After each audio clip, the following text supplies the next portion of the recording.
próximo painel que será apresentado tem como tema o modelo alemão de atenção à saúde. Para compor a mesa, nós convidamos ao palco a coordenadora do painel, Maria Simone dos Santos Araújo, gerente do Unafisco Saúde, plano exclusivo dos auditores fiscais da Receita Federal do Brasil. Maria Simone, que virá acompanhada da painelista, doutora Heidrun Sturm, e da debatedora, doutora Marta Oliveira. Peço que venham ao palco, ocupem os seus lugares. Lembrando que logo após as apresentações, haverá debate, um momento para perguntas e respostas. As perguntas devem ser feitas por escrito, como já fizemos anteriormente, utilizando o formulário que está na apostila do evento. Então, vamos receber as integrantes deste painel com uma salva de palmas.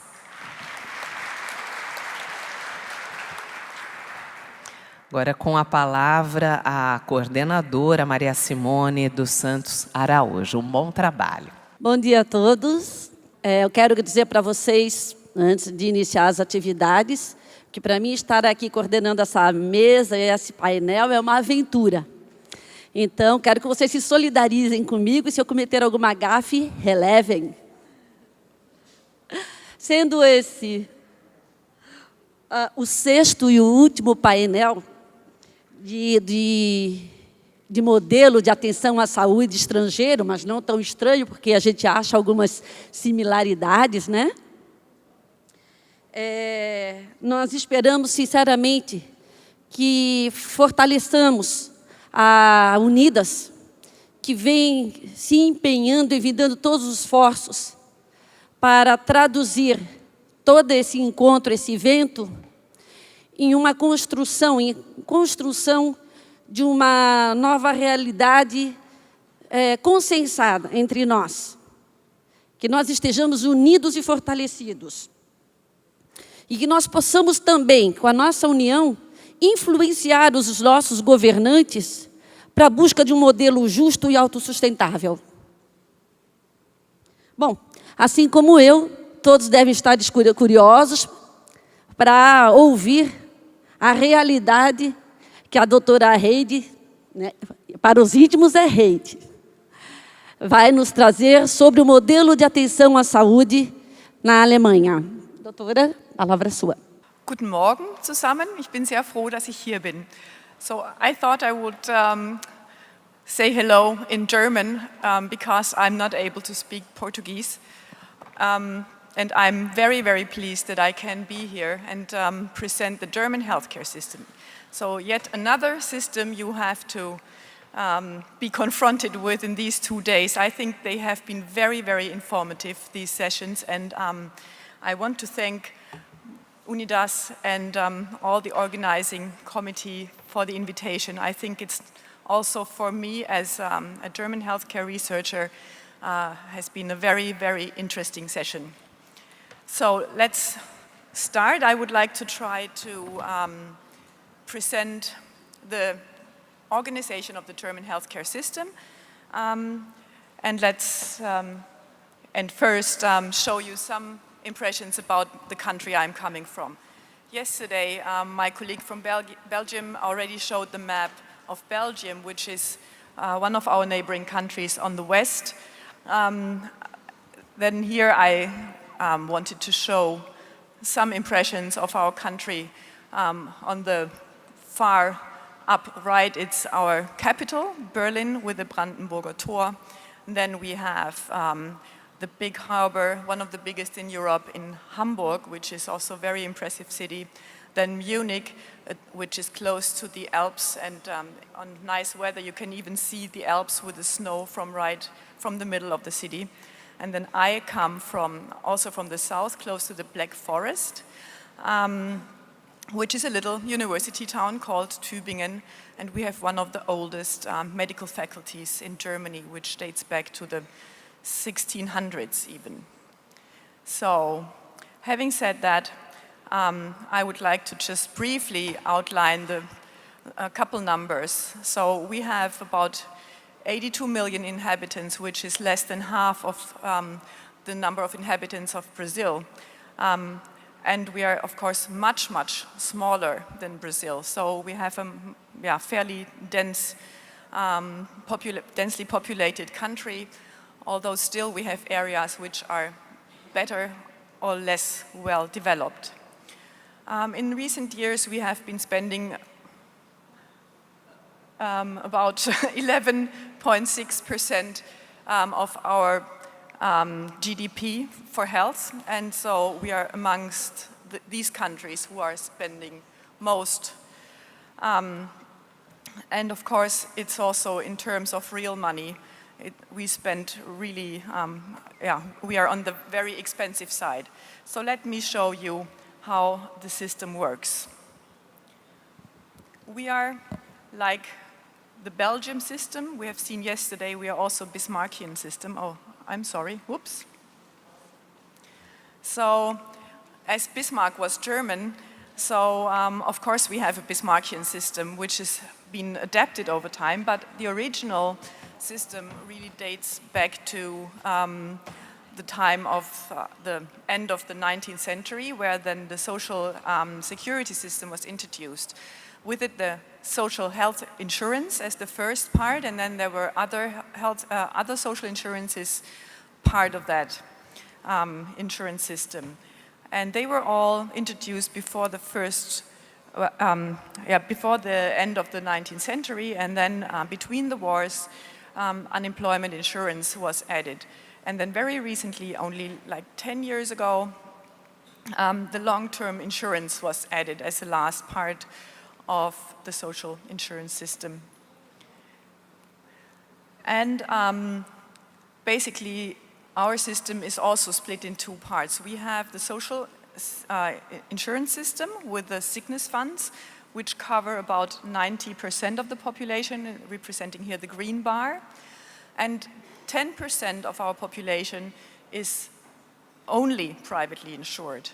And then the light purple column is referring to the part of the population who has additional private insurance, but then their basic insurance is still within the social security system. So I'd briefly like to outline the differences in the setup. So for the social insurance system, you are obliged to be insured within the system if you earn below a certain threshold of money. If you are above that threshold, you can choose either to be insured voluntarily within the social insurance system, or you can choose for private health insurance.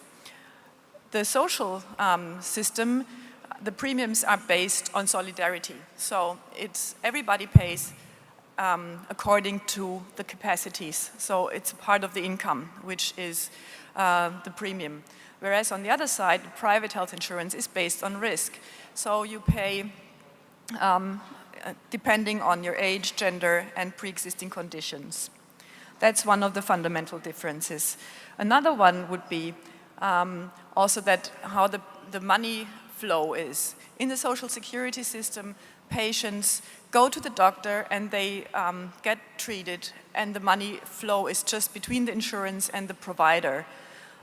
In the private healthcare system, the patient has to pay for the treatment and then gets reimbursed. So, and also the payment of the physicians is different. I'll come to that a bit later in more detail. So roughly, the purple parts is the part of the money going into the healthcare system, which is based on social insurance funds, not only sickness funds, but also pension funds and accident funds. Roughly 10% of the expenditure comes from private insurance, and like another roughly 14% is coming from out-of-pocket payments of patients, like co-payments and other payments. And you have seen these pictures a couple times during the last days, showing the amount of spending as a proportion of the GDP, and this is already like 2 years ago. In the meantime, the first couple countries have changed a bit, but we are still with 11.6%. I think we are the third. Netherlands became a bit more, they are spending a bit more. Roughly speaking, we are spending a lot of money on healthcare right now. But now let me just try to explain how the sickness funds are organized.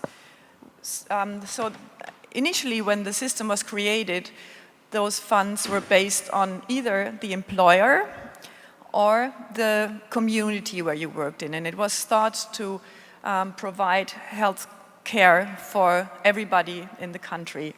And therefore, there have been a lot of small funds which worked independently. And there are primary funds, which are for the blue-collar workers, and there are replacement funds, so-called replacement funds for the white-collar worker, and with the consequence that these replacement funds usually had more money in the fund, because then white-collar workers earn more money, so their premiums were higher, or they could, the contribution percentage of the salary was lower, and at the same time the population was healthier, so then also the benefits were better. So basically, replacement funds were the first-class social insurance funds. And now what happened over the last 15 years is that from over 1,000 individual funds, now we are down to around 150. And that is happened because politics is introducing more and more market forces into the healthcare system. And in 1994, it was possible for the insured population for the first time to choose the sickness fund freely. So of course everybody would try to look for a fund who has the least cost in terms of premium and who offers the best benefits. And that induced a lot of merging. So the little funds were kind of submerged in larger funds. On part of the private insurances, there are roughly 50 companies, some of them for-profit, some of them non-for-profit. So again, focusing on the social system, how does the money come into the system? As I said, every member of a sickness fund has to contribute a percentage of the salary, which is at the moment roughly 15.5%, but half of that 15.5% is paid by the employer. And then there is some tax money coming also in addition, for instance, for the care of children. And all this money, since only now 3 years, is not directly going to the sickness fund, but is first going to a common fund. And then from there, it is being distributed into the individual sickness funds. And so at the moment, it's not possible for the sickness funds to compete with different premiums because they are set federally at one level, but they can only compete on the level of provision of care. So the money is then distributed to the funds based on the population of members of this individual fund, adjusted for age, gender, and morbidity. That is a very complex procedure, and it's also has turned out not to be really very satisfactory because it creates, again, adverse incentives which had not been foreseen in detail. So I think there are always adjustments within the system, and every time some feature is changed, you will see that the effects are different, and then the system has to readjust again. So this is how it works at the moment, and we will certainly see different adjustments over the next couple of years. So the next step would be how the money from the sickness fund comes to the physician. And I'm bringing this here because very typical for the German healthcare system is the very strong self-governing bodies. So we have a a legal framework which is given by the federal government. And then we have these self-governing bodies which represent the sickness funds, which represent the physicians and the hospitals, and then they are in charge of organizing the details of healthcare provision. And so for the individual physician, they are never really, traditionally have never been in touch with the sickness funds, but they only could interact via their physician associations on a local basis. So every federal state has a physician association, and if a physician in the outpatient area wants to provide care within the social security system, he or she has to be a member of that physician association. And up to some years ago, the only way how the physicians could be reimbursed was via this association. And only since also roughly 10 years, it has been together with introducing more competition, it has been possible for sickness funds to contract with individual physicians or physician groups. So there are different ways of contracts now, and these concepts are more and more increasing recently. So that's just to give you an outline of how the money flow is. Oops. Now, what is really covered? Social insurance systems are universal, and so basically we don't have defined positive or negative lists. Originally, if physicians are prescribing something, then if there is not stated anything else, the insurance fund has to pay for it. But since cost has been a problem in recent years, so more and more means are introduced to regulate that. And now, as Laura from Spain yesterday explained very nicely, health technology assessment becomes more and more important also in Germany. And there are some procedures which are now actively excluded from the care catalog. One of them is, for instance, glasses, optometric treatment. They're not included anymore.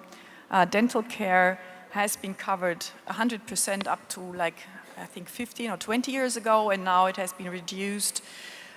So it's only the conservative treatment and which is still covered, but I think it's still fairly comprehensive. And then there are a couple of social aspects like household help, or also the reimbursement of income loss during your sickness, which is covered. On hospital care, it's about the same. Patients have to pay a daily fee on top of the care, but otherwise the reimbursement is 100%. With pharmaceuticals, it's quite complex. Drugs are one of the the biggest part of healthcare expenditure in Germany, and since we also have a very strong pharmaceutical industry, there is a constant struggle on how to contain costs and at the same time preserve workplace. And so in general, prescriptions are also covered 100%, and the patients have to pay a fee for every prescription up to a certain limit. I think it's like 2% of your yearly income, and above that you don't have to pay for the fee. That's important for the chronically sick patients. How is the money coming to the institutions? So in outpatient care, as I said, the money is going via those physician organizations. So these organizations have to negotiate with the local sickness funds the amount of money they have to distribute within this region. And then the physician organization is more or less, they can determine how they're going to distribute the money. There are some rules, but then there's also some freedom on a local level. Hospitals have to negotiate with individual sickness funds, and then they're assigned a prospective budget, but they're paid on DRGs, diagnosis-related groups, like in many countries nowadays.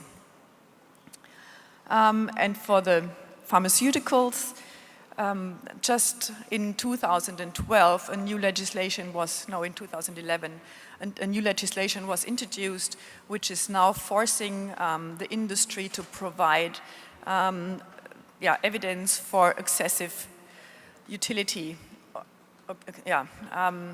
as compared to existing therapies. And if they can prove that for innovative drugs, then they have to negotiate the price for these innovative drugs. Before that, industry, so up to 2011, industry could introduce new innovative drugs and just set the price like they felt it was okay. And then the system had to pay for it. And of course, that is very hard to pursue in the following years with a lot of upcoming like individualized therapies. For generic drugs, there are reference groups, reference price groups, and if then the physician is prescribing a drug outside of these reference groups, then the patients have to pay the difference in price.